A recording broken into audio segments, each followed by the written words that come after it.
Hi!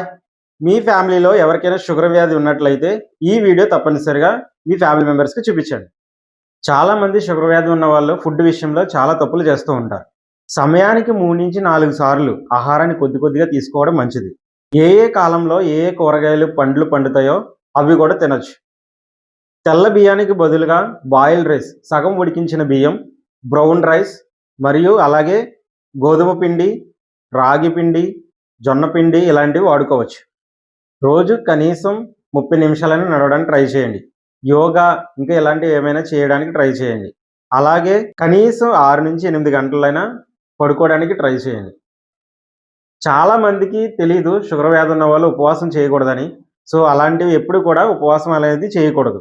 ఖచ్చితంగా ఏదో ఆహారం తీసుకోవడానికి ట్రై చేయండి. నెక్స్ట్ వచ్చేసి వీలైనంత మట్టుకి నెలలో 2 సార్లు ఖచ్చితంగా షుగర్ టెస్ట్ చేయించుకోవాలి. అది కూడా పడగడుపున ఒకసారి, తిన్న గంటన్నర తర్వాత ఖచ్చితంగా చేయించుకోవాలి.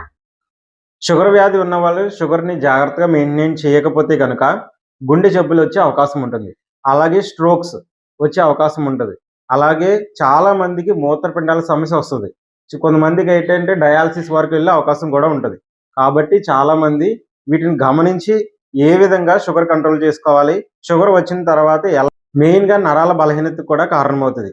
కాబట్టి సరైన జాగ్రత్తలు పాటించి షుగర్ లెవెల్స్ అనేవి కంట్రోల్‌లో ఉంచుకోవాలని కోరుకుంటున్నాను. Thank you.